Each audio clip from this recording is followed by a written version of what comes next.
Hello, everyone. Welcome to the morning show. We're coming to you today on WJOPLP Newburyport at FM 96.3 on Channel 9 and on Newburyport Community Media's YouTube channel at ncmhub.org. I'm your host, Mary Jacobsen, and this morning I'm just delighted to welcome Jane Winchell here. She is the Curator of Natural History and Director of the Art and Nature Center at the Peabody Essex Museum in Salem, which is currently offering a wonderful exhibit, Narwhal, Revealing an Arctic Legend, which is organized by the Smithsonian Institution's Traveling Exhibition Service. I had the pleasure of visiting this wonderful and fascinating exhibition this past weekend, and so I'm just delighted to have the chance to speak with Jane about these amazing and charismatic animals. So first of all, Jane, thank you so much for taking time and welcome to the morning show. Thank you, Mary. I'm delighted to be here with you. Oh, I'm so glad to learn even more about these amazing animals. And let's start there, Jane. In your opinion, in your experience, what makes these ocean-dwelling Arctic animals, sometimes called the unicorns of the sea, so enchanting and fascinating for people? Yeah, they have fascinated people for eons, really. And the most kind of visible, intriguing aspect of narwhal is that extraordinary spiral tusk. Yeah. And it is unique in the animal world. There is no other animal with a single tusk that is spiraled in that way. So that in and of itself gives it a uniqueness that puts it in its own category. Yeah, So it certainly does. You see them and you go, wait a minute, what is that? yes, And it's also, I learned in the exhibit that narwhals are rare for us to see. You have to travel to see them because they don't survive in captivity. So it's also not an animal that you're ever going to see in a zoo.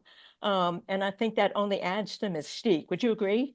absolutely. And I am struck by how many people don't actually know that narwhal are real animals. Oh, interesting. Yeah, Ah, they've been so kind of popular in pop culture, as mhm. an icon of uniqueness and be your true self, that I think because of the fact that people really wouldn't have a chance to see them and uh, they show up in movies like Elf, for example, Mhm. where Mr. Narwhal meets Buddy the elf before Buddy heads down to find his dad.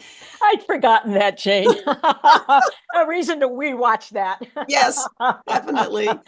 Um, so they're kind of in the category of Yeah, maybe a sea monster, but then they yeah, have all these other positive associations. So yeah, you're so right though, the fact that it is quite an expedition to get to the place where you even might see one. And yeah. even then, it's pretty iffy because they're quite shy Mhm. and it has to be just the right time of year, Yeah. in order for you to even get a glimpse of them. Well, speaking about where you'd have to travel to see one, of course, that's very far north in the Arctic territory where the Inuit people live. And so I was hoping, and that's a large part of what's featured. And part of what I enjoyed about the exhibition is the role that the narwhals play in Inuit history and culture, and especially in myth and legend.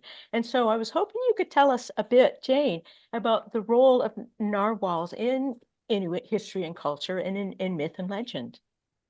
Well, we are so delighted to have been able to feature an exhibition where Inuit voice is foregrounded. Mhm.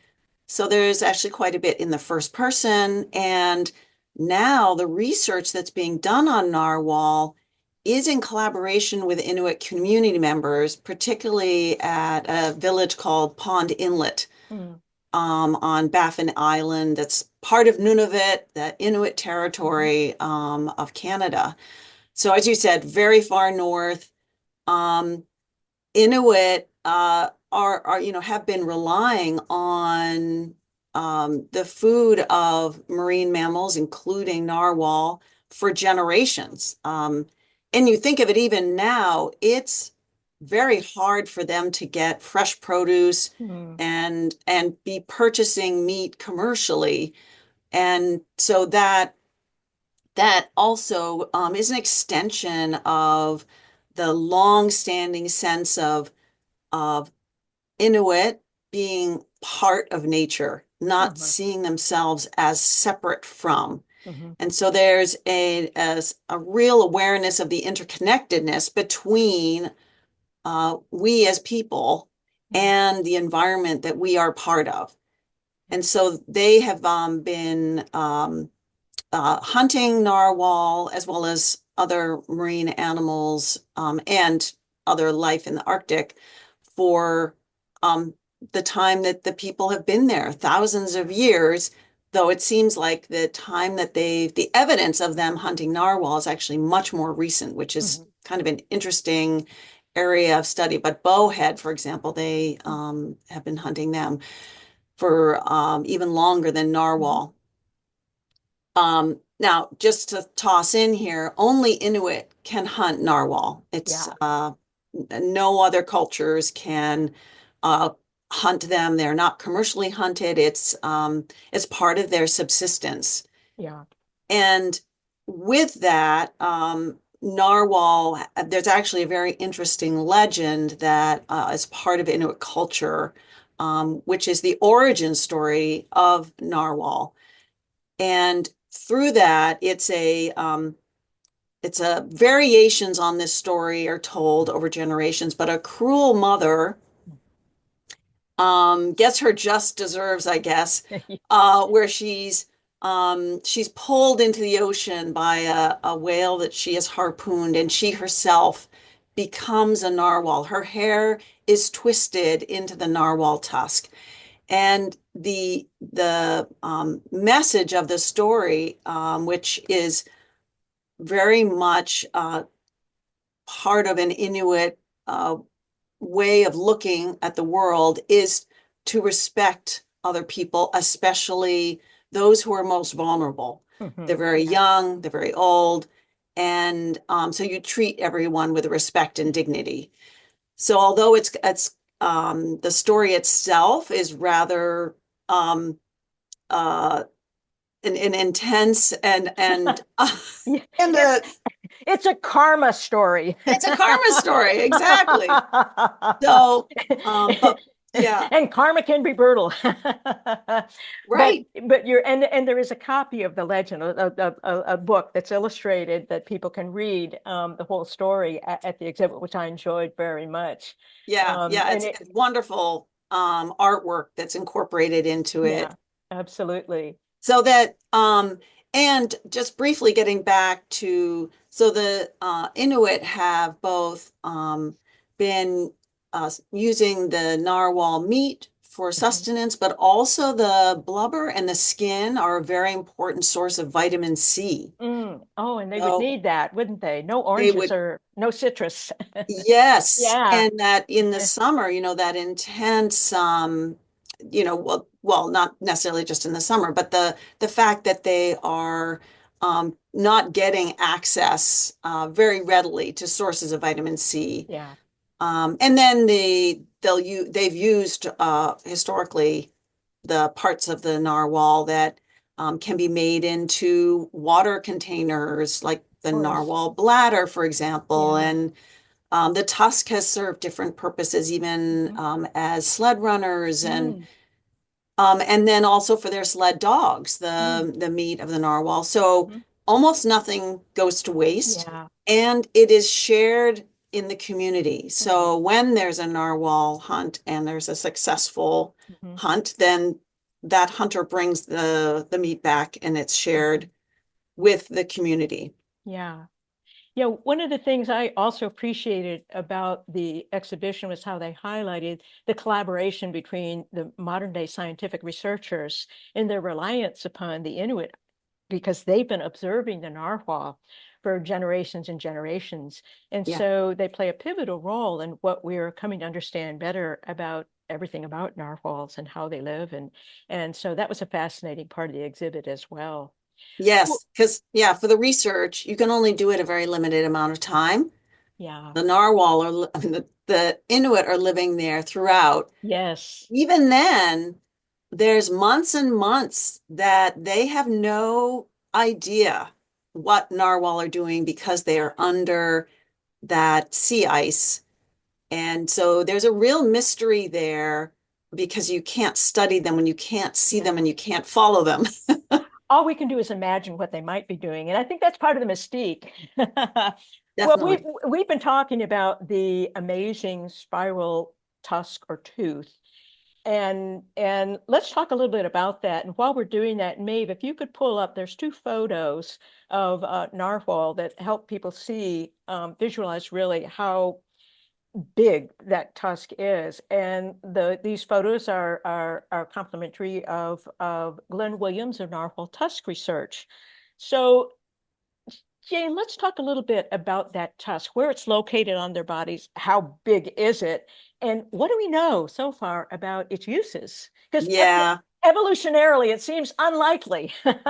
So, So unlikely and such an encumbrance, really, yeah. because so just baseline information, the tusk is primarily something that only the males grow, Mm, but not exclusively. yeah. Some of the females will also grow a tusk, but a small one. Hmm. But in the males, it can grow up. The largest ones have been about 10 feet. Now, this is Wow. on a whale that may be 16 to 18 feet, then has a Yeah. tusk that may be half its length Yeah. that's coming straight out the front of the jaw. So it'd be Yeah. like for us coming out from under the nose and the mouth because it's actually a modified canine tooth. Hmm. Hmm. It comes straight out and is twisted, and then continues growing throughout the life of the whale. Hmm. But not only that, it's kind of angled down a bit. Um, so it's off-centered because our Hmm. canines, of course, are not, Yeah. they're not our incisors that are at the front, they're Right. at either side. Yeah. So, like with the narwhal, then it's off to the side and it's angled down and it's, maybe 8 feet or longer. So if you've tried swimming with anything on the sticking out from the front of your head, Yeah. or a rudder, for example, it really can throw off your directionality. And so the sense is that for the narwhal, it's quite a lot of extra effort for them. Yeah, it would be.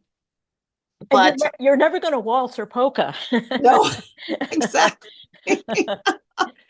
And so there's been the sense that, well, because it's primarily found in the males, that it's a sexual attraction for the females. And certainly there's evidence there that the females are attracted to the males with larger tusks. Mhm. There's been some evidence that and it's been observed of males tusking each other, Mhm. kind of this sort of thing where they're rubbing the tusks. That's been thought to maybe be a confrontational thing, Mhm. but they are not aggressive with each Mhm. other with the tusk. They are not using the tusk to break through ice, which has been Mhm. one of the things that Yeah. over time was thought. Um, the most recent research is really fascinating, which has indicated that the tusk is a large sensory organ, Mm. and that it's actually kind of inside out from our tooth structure, where the hardest part of the tooth of a narwhal is on the inside, and the outer Yeah. part is softer. So it can flex up to 12 degrees in any direction. And Wow. that's something that Inuit had observed. Uh-huh. And then the scientists, confirmed through their research. So they've now, through electron microscopy, found that the length of the tusk probably has 9 to 10 million pores on it Oh my. that Wow. link the outer water that the whale is swimming in to a nerve that extends almost the entire length of the tusk. Oh, that's fascinating. So they are taking in critical information about their environment through that tusk. The Well, salinity, the temperature, they're thinking Yeah. of other chemical composition. It's kind of early stage of knowing just how much data the whales are Yeah. taking in through that tooth. So it clearly, as unlikely as its evolutionary purpose is to us, it clearly has them. We just haven't been able to understand them yet. But that's fascinating, really is. Yeah. Well, thank you for that, Jane, because that's, what people are always the most curious about. And also, thanks for letting us know. I think a lot of people, they look at the shape of the tusk, which looks kind of like a spear, and they think they use it to break up ice. But what I learned from the exhibit and what you've just underlined is no, that's not what they use it for. They use their bodies to break up the ice. And that makes sense because they've got big, long, strong bodies, which would be much more effective in breaking up a larger chunk of ice. So, Yes, well, and um the thinking also is that tusk is helping to that it can gives them information on the salinity of the water. yeah. And so that also gives them information on how fast is the ice freezing. Because if the ice is Oh, freezing very quickly, the salinity goes up and they right. want to get out of there. Okay, yeah, So it gives them that kind of information because, of course, it wouldn't take that much ice for it to be very hard for them to break through it all. So they need to be yeah, finding leads and breathing holes yeah, when they're in that.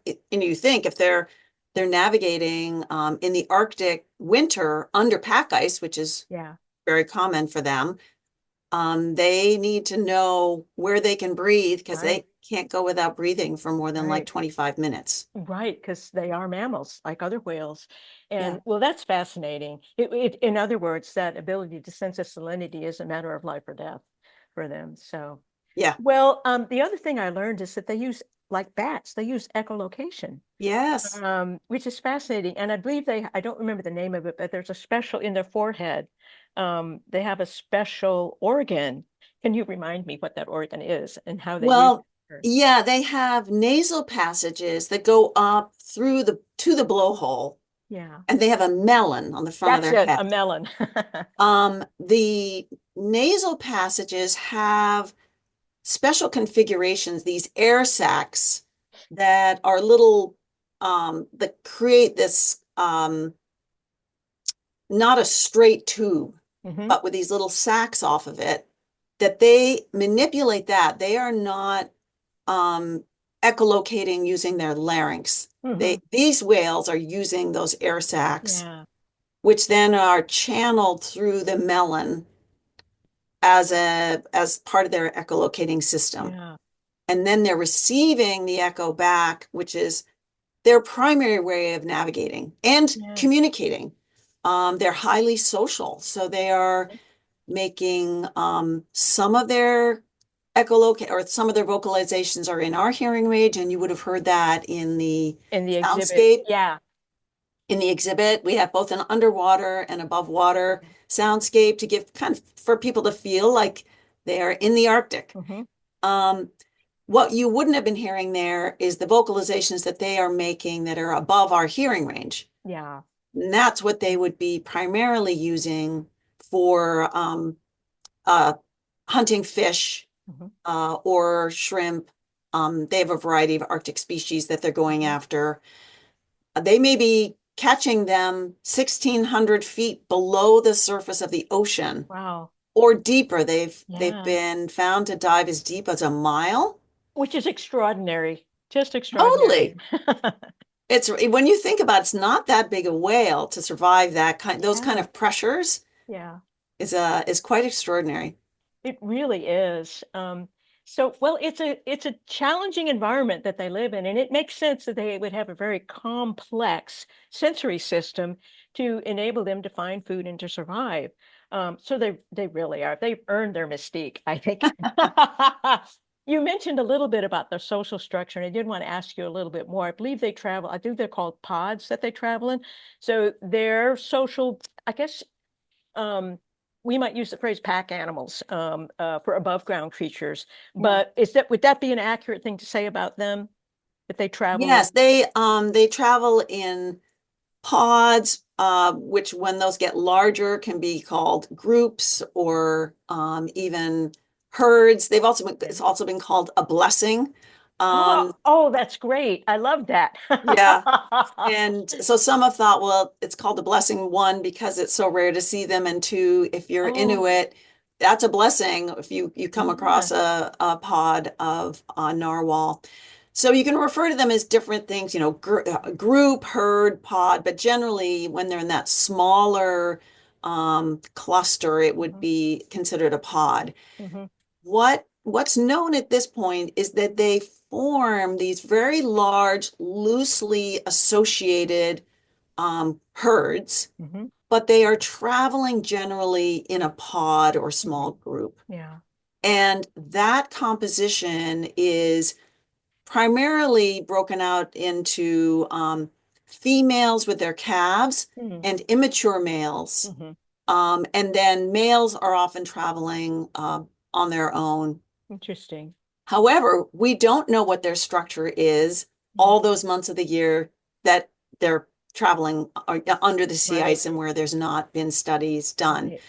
But so we do know that it's kind of a dynamic composition Yeah. of how many there are. There may be just a few to up to 25 to up to 50. Hmm. And then, but there may be these times where they're forming when in migration, when they're forming these larger herds or Yeah. groups, and then they're communicating. Of course, that's where the echolocation becomes really key Yeah. too, because or they're vocalizing. That's not echolocation because they're Yeah. communicating long distances as well. Yeah. Interesting. Well, one of the other aspects of the exhibit that I appreciated and found fascinating was it focuses a lot on the impact of climate change on Yeah. the Arctic ecosystems. So please tell us something, Jane, about what's happening to narwhals as a result of both warming ocean waters and with that diminishing amounts of sea ice. Yeah, and I'll just toss in here also that this exhibition is part of PEM's ongoing climate and environment Hmm. initiative, where Hmm.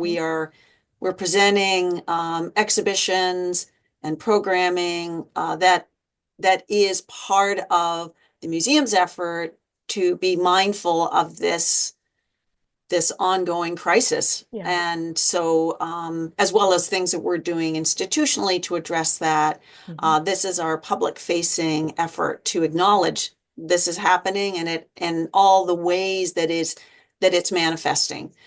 In the Arctic, that region of the world is warming 2 to 3 times as fast as elsewhere. So it's amplified there, which raises the concern, obviously, about what does this mean for ice-dependent species like narwhal.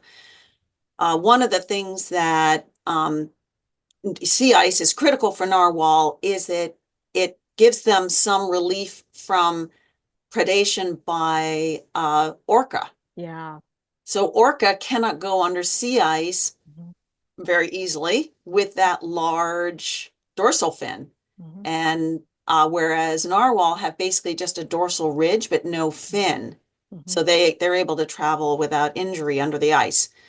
So with the sea ice diminishing now at roughly 10% a decade, they're losing territory where they are safe from critical predators like orca. Another hazard of the diminishing sea ice is it's opening up seafloor where people are saying, "Hey, what are the minerals under there? Oh, Yeah, what are the fossil resources under there?" yeah. And even just the research to locate those, the sonic blasts and so forth that are used to help identify where there's deposits, um, is thought to be quite potentially damaging to narwhal Hmm. hearing, but definitely would serve as a deterrent for them to go to those territories. Sure. That they have to Mhm. um, they have to have an intact hearing system and to Mhm. survive. That's Yeah. just the bottom line. So they would obviously move away from territories where there is a lot of loud sounds Yeah. because that interferes also with them hearing each other, never mind, Right. the echolocating. So Yeah. that's one of the concerns is that Mhm. human activity would be altering their behaviors. Yeah. The opening up of more, having more open water, especially in the summer, would change their prey, where they're going to find their prey. And Yeah. so that's also going to be a factor. So it's a complex web. And Yeah.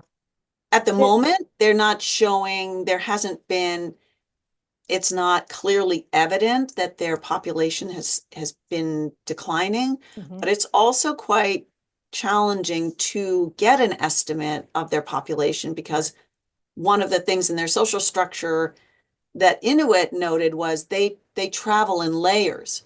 So Yeah. if a spotter on a transect is trying to get a sense of how many whales, if they're not able to see the layers down below, how do they get a sense of how many whales are in that group? Yeah.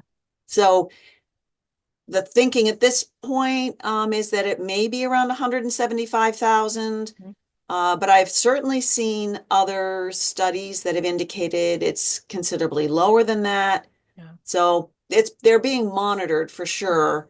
And it's clearly one of the concerns. Yeah.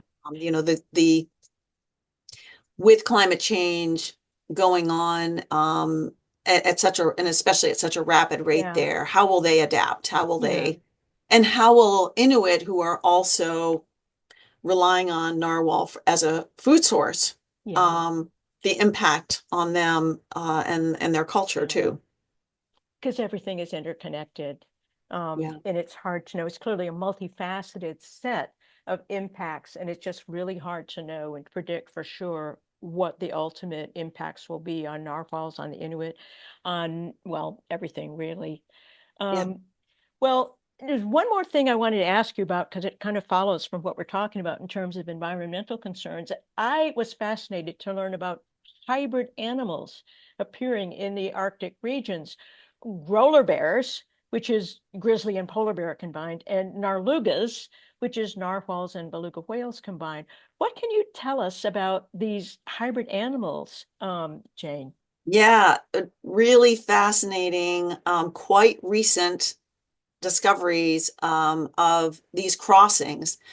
So narwhal and beluga are closely related, but they've been separated for, about 4 million years. Yeah.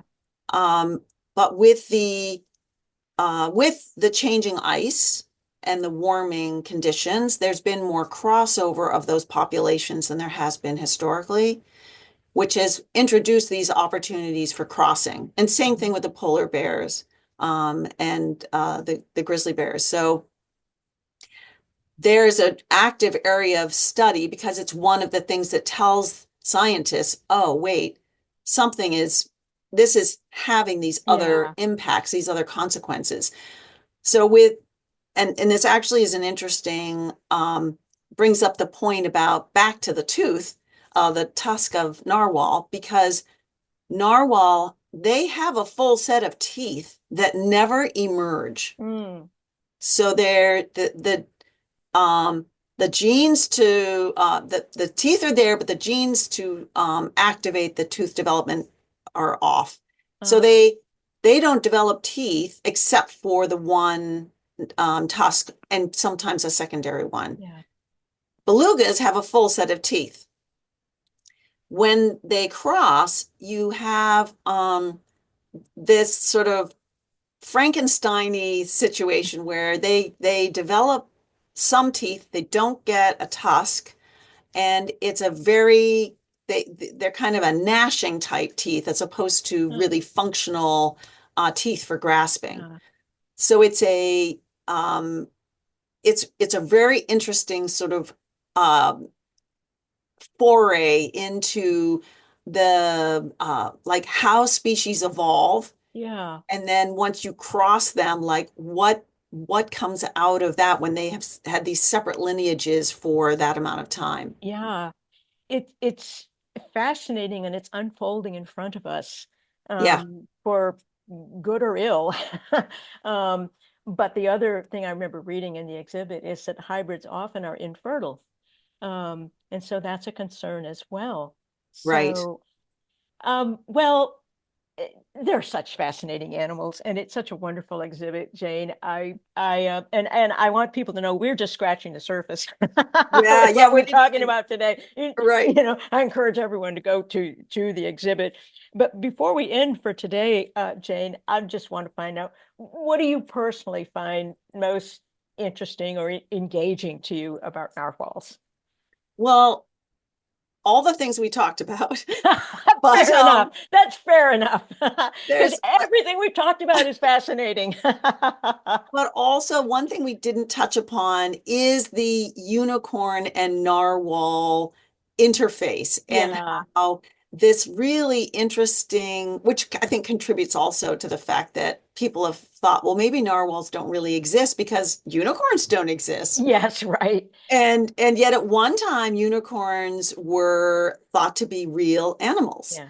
And their tusk, their horn on the unicorn is the same exact structure of this Mhm. unique narwhal tusk that we talked about. Like it's the Interesting. only thing Yeah. like it in the world, and it shows up on the forehead of the unicorn. Yep. So I think that's a really fascinating aspect of kind of our the wider connection between narwhal and different cultures and stories that have Yeah. been told of these fantastical creatures. Yeah.